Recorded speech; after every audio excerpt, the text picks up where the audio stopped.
नमस्कार प्रिय विद्यार्थियों, हमारा चल रहा था एग्रीकल्चर केमिस्ट्री का चैप्टर नंबर 1 मृदा खनिज चट्टानों का अपक्षय उनका वर्गीकरण। ठीक है, उसके अंदर हमने देख लिया था मृदा टॉपिक कंप्लीट हो गया, हमारा खनिज टॉपिक कंप्लीट हो गया, चट्टानों का वर्गीकरण देखा था। पिछली क्लास में हमने कितने प्रकार की चट्टानें होती हैं और कौन कौन सी चट्टानें हमारी पाई जाती हैं। ठीक है, आज देखते हैं हम नया टॉपिक स्टार्ट करते हैं, चट्टानों का अपक्षय।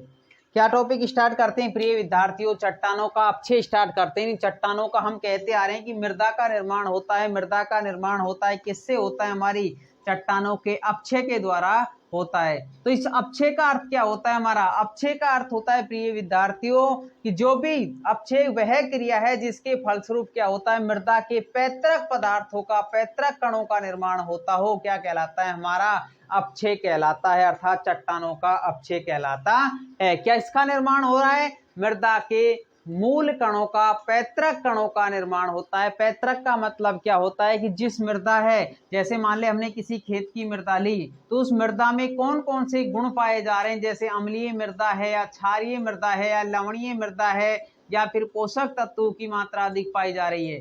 तो ये क्या है? हमारे चट्टानों का अपक्षय। तो अपक्षय का तात्पर्य क्या होता है? हमारा अपक्षय का अर्थ होता है, अपक्षय का अर्थ है जिसके फलस्वरूप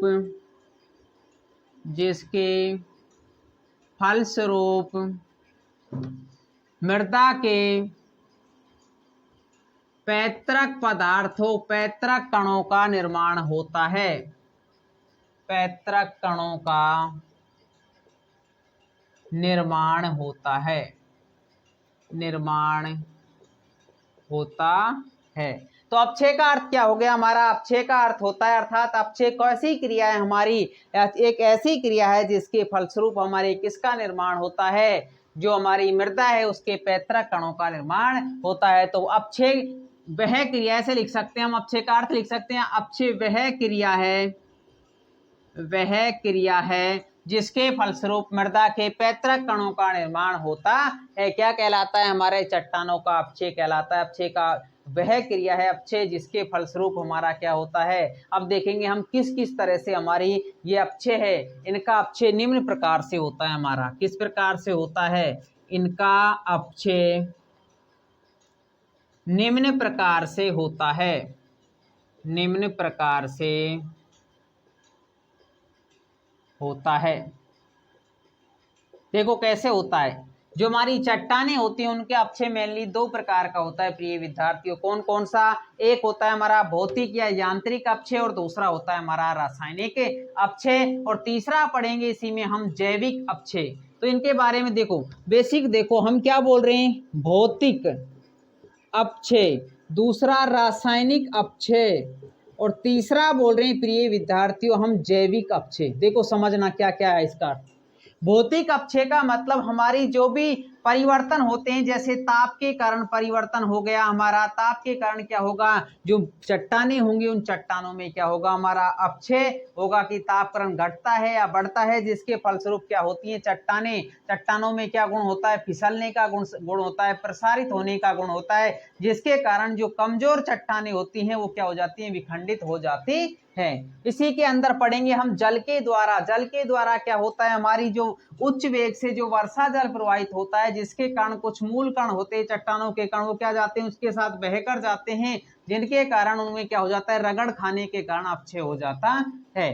तो भौतिक क्या है? हमारी जो भौतिक परिवर्तन का मतलब भी क्या होता है कि परिवर्तन हो रहा है वो किसके कारण होता है? हमारी प्रकृति के कारण होता है। रासायनिक परिवर्तन में देखेंगे कि विभिन्न रसायन पाए जाते हैं हमारे, उन रसायनों के कारण हमारा क्या होता है? अपक्षय होता है कि हमारी जो प्रकृति है उसमें जल पाया जाता है। जल है कार्बन डाइऑक्साइड के साथ में क्रिया करके कार्बनिक अम्ल बना लेता है, विभिन्न अम्लों का निर्माण कर लेता है, और अम्लों का मेन कार्य क्या होता है? हमारा अपक्षय करना। तो रासायनिक अपक्षय देखेंगे। उसके बाद जैविक अपक्षय। जैविक अपक्षय का मतलब क्या होता है प्रिय विद्यार्थियों? हमारा कि जो भी जीव जंतु हैं, मनुष्य है, मनुष्य के द्वारा जो भी हमारी जैसी सड़क बनाई जाती है या फिर कोई नहर बनाई जाती है, जिसके कारण क्या होता है? हमारी चट्टानों को खोदा जाता है, जिससे उनका क्या होता है? अपक्षय होता है।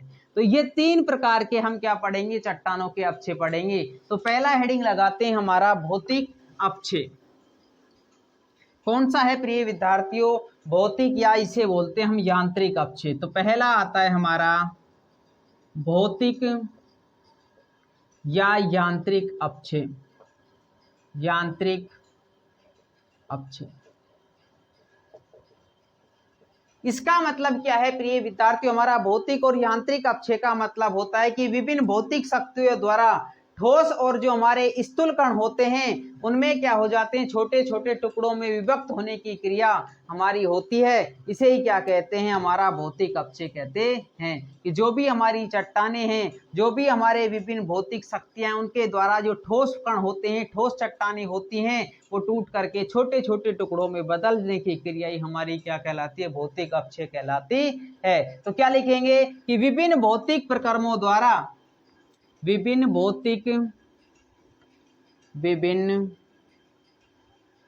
भौतिक शक्तियों द्वारा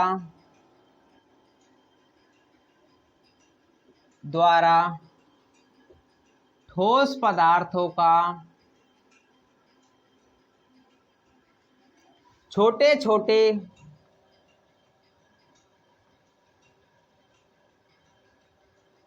टुकड़ों में विभक्त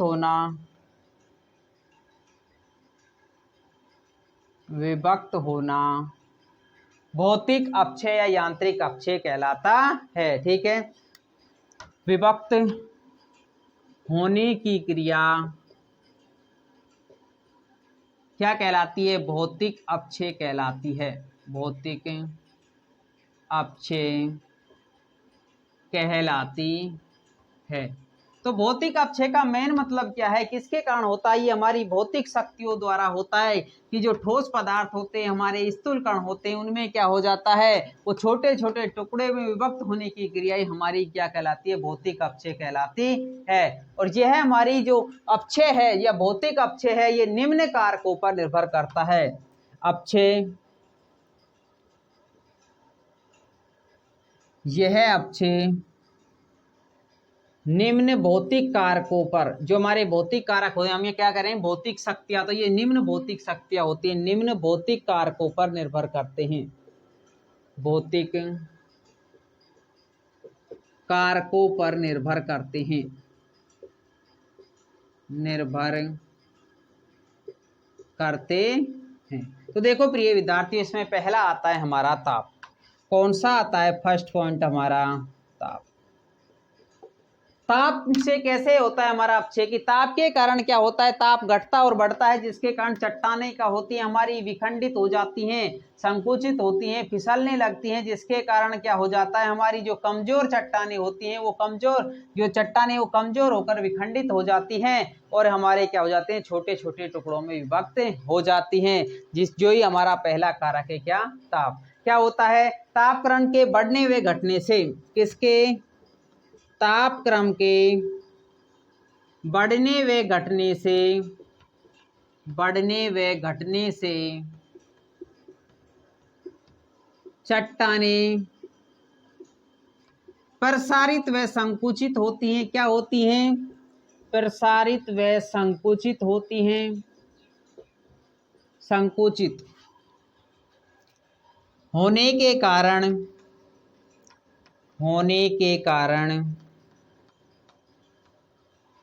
कमजोर चट्टानें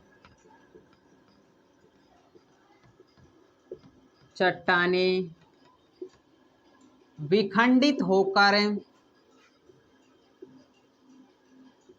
छोटे छोटे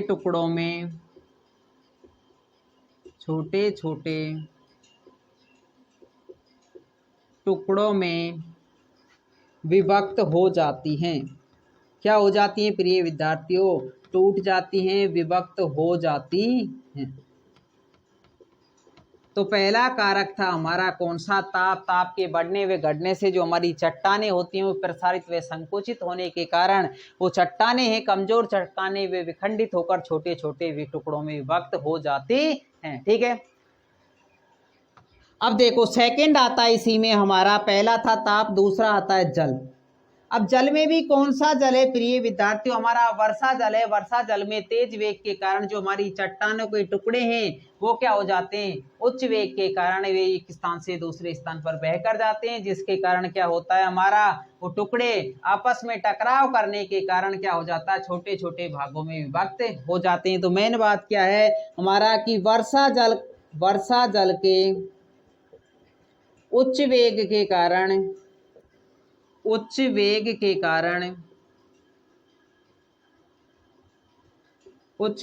कारण चट्टानों के टुकड़े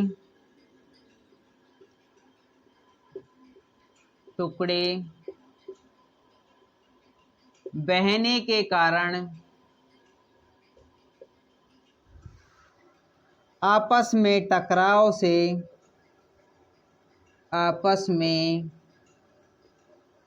टकराव से छोटे छोटे टुकड़ों में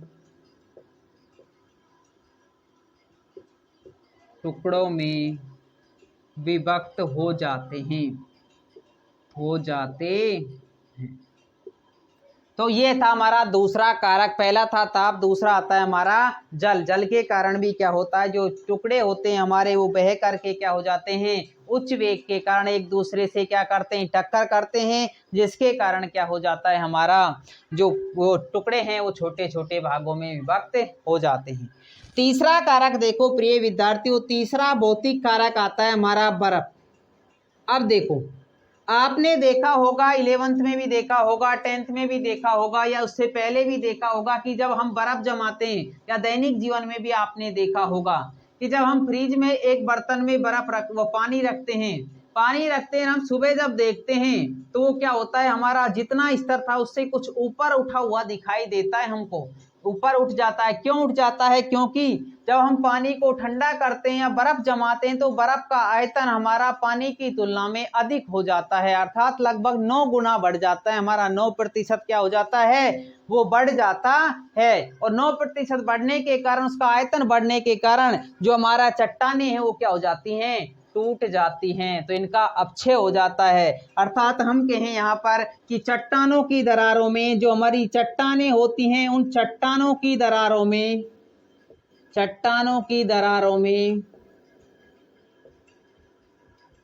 पानी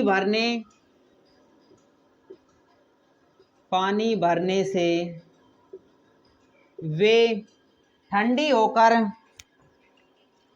वह पानी ठंडा होकर बर्फ में बदलता है और बर्फ का आयतन पानी से 9% अधिक होता है, पानी से लगभग 9% अधिक होता है। अधिक होने के कारण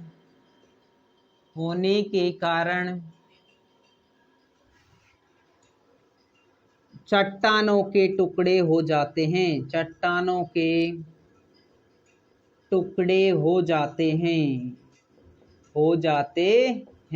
तो इनका अपक्षय इसके कारण भी होता है हमारा, किसके कारण, बर्फ के कारण, कि जो बर्फ के टुकड़े होते हैं वो हमारे बर्फ है वो क्या हो जाता है, उसका आयतन बढ़ जाता है, जिसके कारण क्या हो जाता है, हमारी जो भी चट्टानें उनका अपक्षय हो जाता है। तो ये 3 कारक पड़े हमारे, कौन कौन से, ताप हो गया हमारा भौतिक कारक, का मतलब है कि जो भौतिक शक्तियां होती हैं हमारी, उन भौतिक शक्तियों के कारण जो भी चट्टानें होती हैं उनका क्या हो जाता है, अपक्षय हो जाता है, छोटे टुकड़ों में विभक्त हो जाती हैं।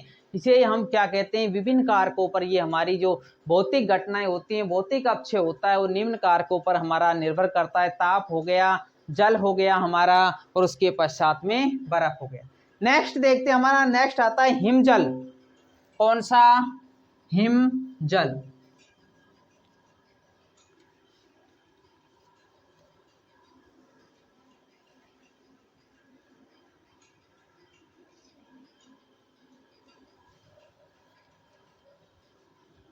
देखो हिमजल के कारण क्या होता है हमारा,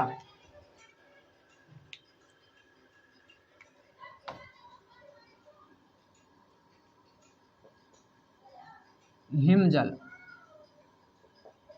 अब हिमजल क्या होता है हमारा कि जो भी हिमजल है वो अपने साथ क्या लेता है, चट्टानों के टुकड़े लेकर जाता है और दाब के कारण वो हमारे क्या हो जाते हैं, रगड़ से छोटे छोटे टुकड़ों में परिवर्तित हो जाते हैं। अब इसका मतलब क्या है हिमजल का, कि जो हमारे जैसे हिमालय है या फिर और पर्वत है हमारे, उन पर क्या होता है, बर्फ जमती है। बर्फ जमती है तो बर्फ जब पिघलती है सुबह के समय, तो पिघलती है तो वो क्या होती है, अपने साथ में कुछ टुकड़ों को लेकर आती है। धीरे धीरे उनका वेग क्या होता जाता है, उस पानी का वेग बढ़ता जाता है और वो टुकड़ों को अपने साथ लेकर आती है और रगड़ के कारण क्या हो जाता है, वो हमारी चट्टानें होती हैं वो छोटी टुकड़ों में विभक्त हो जाती है। तो हिमजल भी के कारण भी क्या होता है, हमारा अपक्षय होता है। तो हिमजल अपने साथ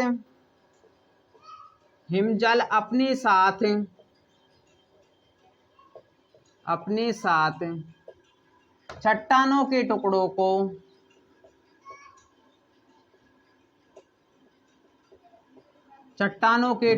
को लाने से वो आपस में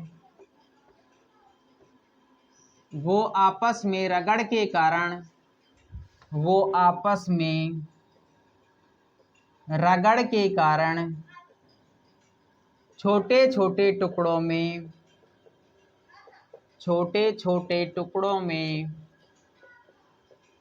विभक्त हो जाते हैं।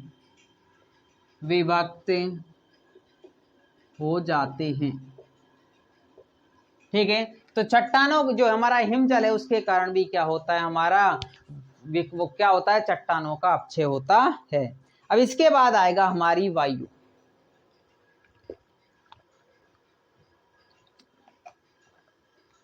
ठीक है, तो हम नेक्स्ट देखते हैं, हमारा आता है वायु। तो तेज वायु के कारण भी क्या होता है, हमारे जो बालू और पत्थर के टुकड़े होते हैं उनको क्या ले जाती है, उड़ाकर ले जाती है, जिसके फलस्वरूप चट्टानों की जो ऊपरी परत होती है उसका कुछ अंश क्या हो जाता है, अपक्षयित हो जाता है। तो वायु क्या है हमारा, पांचवा आता है भौतिक कारकी वायु। तो वायु जब तेज वायु आती है तो जो चट्टाने की जो हमारे छोटे छोटे टुकड़े हैं वो क्या हो जाते हैं, ऊपर उठ जाते हैं और वो जैसे ही नीचे गिरते हैं तो हमारी चट्टानों पर जैसे ही गिरते हैं तो उनका क्या कर देते हैं, अपक्षय कर देते हैं। तो वायु भी क्या है, एक तरह का हमारा भौतिक कारक है अपक्षय के लिए। तेज वायु चट्टानों के टुकड़ों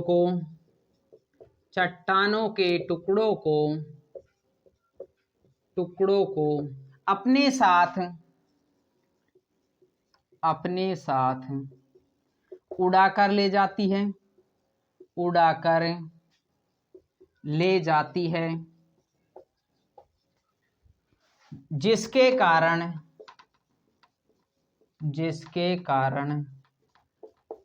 रगड़ से वे अपक्षयित हो जाते हैं या छोटे टुकड़ों में विभक्त हो जाते हैं, वे अपक्षयित हो जाते हैं। ठीक है, तो ये पांचवा कारक आता है हमारा भौतिक कारक, कौन सा है, वायु। उसके पश्चात नेक्स्ट आता है हमारी आकाशीय बिजली का कड़कना। लास्ट है हमारा आकाशीय बिजली का कड़कना। आकाशीय बिजली का कड़कना ये भौतिक कारक है हमारे। आकाशीय बिजली का कड़कने का मतलब है कि जब आकाश से बिजली कड़कती है तो जो हमारी धमक है उसकी, तो जो हमारी कमजोर चट्टानें होती हैं वो कमजोर चट्टानें क्या हो जाती हैं, अपक्षयित हो जाती हैं, छोटे टुकड़ों में विभक्त हो जाती हैं, जिसके कारण क्या होता है, हमारा चट्टानों का अपक्षय हो जाता है। तो देखते हैं हम कि जो आकाशीय वर्षा के मौसम में, कौन सा मौसम, वर्षा के मौसम में आकाशीय बिजली कड़कने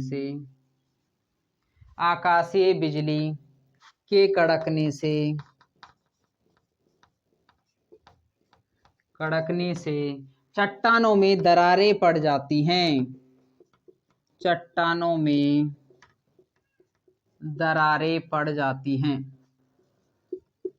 पड़ जाती हैं और वे छोटे छोटे टुकड़ों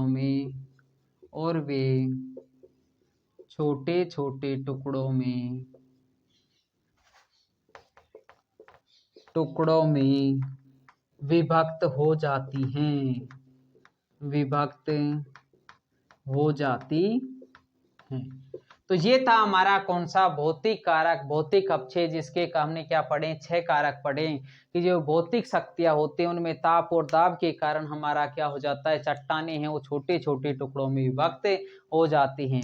ठीक है, तो ये 6 कारक होते हैं हमारी भौतिक शक्तियों के अंतर्गत, भौतिक कारकों के अंतर्गत, जिनके कारण क्या होता है, हमारा चट्टानों का अपक्षय होता है। ठीक है, तो अब देखते हैं हम, जो हमारा दूसरा अपक्षय आता है चट्टानों का अपक्षय, वो कौन सा है प्रिय विद्यार्थियों, रासायनिक अपक्षय।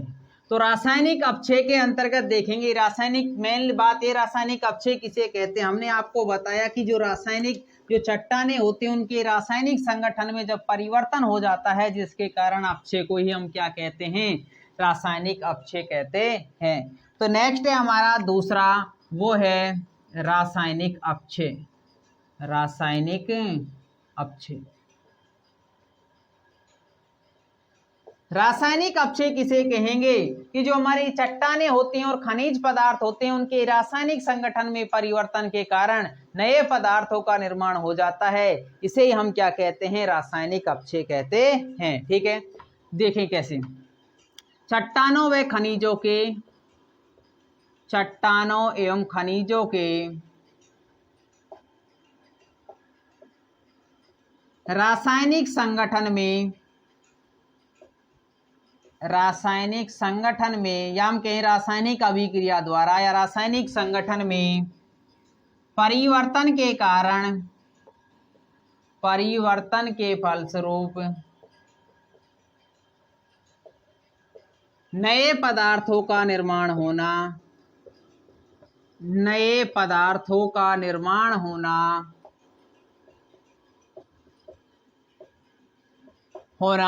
रासायनिक अपक्षय कहलाता है। क्या कहलाता है प्रिय विद्यार्थियों, रासायनिक अपक्षय कहलाता है, अपक्षय कहलाता है। क्या कहलाता है, रासायनिक अपक्षय कहलाता है। और ये रासायनिक अपक्षय भी हमारा निम्न प्रकार का होता है। किन किन कारणों से होता है, तो निम्न प्रकार से होता है हमारा, निम्न प्रकार से होता है। कैसे कैसे, वो उसमें आता है हमारा फर्स्ट का क्या, जल अपघटन। कौन सा आता है प्रिय विद्यार्थियों, वहां पर जल था, यहाँ पर क्या हो जाता है, जल अपघटन होता है, जिसके फलस्वरूप नए पदार्थों का निर्माण होता है हमारा। जल अपघटन से मतलब है कि जो हमारे चट्टानें होती हैं उनमें खनिजों का संपर्क किससे होता है, जब जल से होता है, तो जल के द्वारा क्या त्यागा जाता है, हमारा H+ आयन। देखो कैसे त्यागा जाता है, ये क्या है, हमारा जल है, कैसे टूटता है, H+ तथा OH- आयनों में टूटता है। तो जो H+ आयन है वो चट्टानों के चट्टान व खनिज हैं उनके संपर्क में आता है, तो हमारा क्या बना लेता है, जो हमारे धनायन है उनका स्थानांतरण कर देता है, जिसके फलस्वरूप क्या होता है, जो उनका रासायनिक संगठन है वो बदल जाता है और उनका क्या हो जाता है, वो चट्टानें दुर्बल होकर टूटने लग जाती हैं। इसे क्या कहते हैं हम, जल अपघटन द्वारा क्या हो रहा है, हमारा चट्टानों का अपक्षय हो रहा है। तो देखो जो चट्टानें और खनिज होते हैं, चट्टानों के खनिज, चट्टानों के खनिज जल के संपर्क में आने से, जल के संपर्क में आने से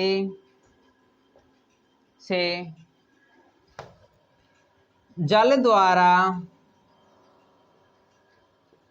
H+ आयनों का, H+ आयन या बोल सकते हैं हम यहाँ पर धनायनों का, धनायनों का स्थानांतरण के कारण, धनायनों के स्थानांतरण के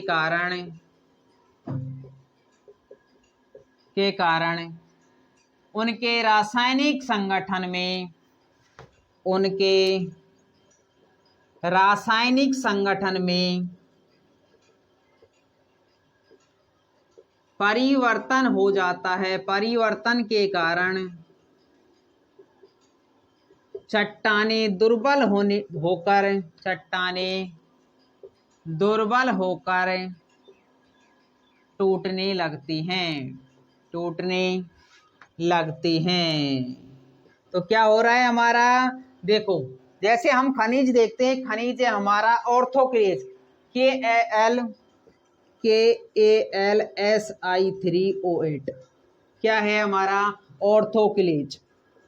ऑर्थोक्लेज ये क्या है हमारा खनिज है। जब हमने खनिज पढ़ा था तब देखा था ये कौन सा है हमारा, क्लेज का कौन सा है, ऑर्थोक्लेज है। ठीक है, तो जब हम देख रहे हैं यहाँ पर Si3O8, जब ये हमारा जल के संपर्क में आता है, H2O के संपर्क में आता है, तो जल क्या कर देता है, H प्लस और OH माइनस में टूट जाता है। और यहाँ से जो हमारी पोटेशियम धातु है वो भी धनायन और ऋणायन में टूट जाती है। और जो धनायन और ऋणायन अर्थात आयन है वो हमारे विपरीत आवेशित आयनों के पास में जाते हैं और इनका क्या हो जाता है, जो हमारा खनिज है उसका रासायनिक संगठन बदल जाता है। तो ये क्या बना रहा है हमारा HALSI3O8 प्लस में KOH, पोटेशियम धातु क्या हो जाती है हमारी, अलग हो जाती है, पोटेशियम हाइड्रोक्साइड बना लेती है। और ये हमारा अम्लीय सिलिकेट, क्या है, अम्लीय सिलिकेट। सिलिकेट क्या है प्रिय विद्यार्थियों, अम्लीय सिलिकेट मृत्तिका बन जाती है।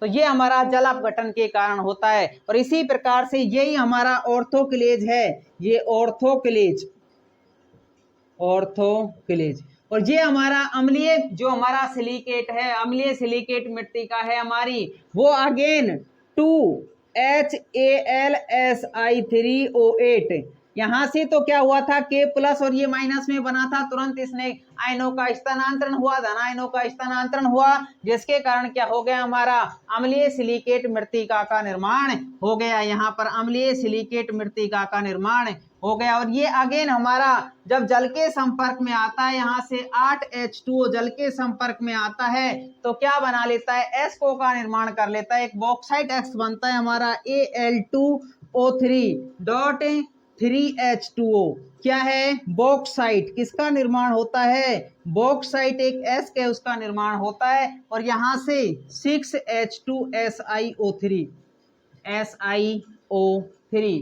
किसका निर्माण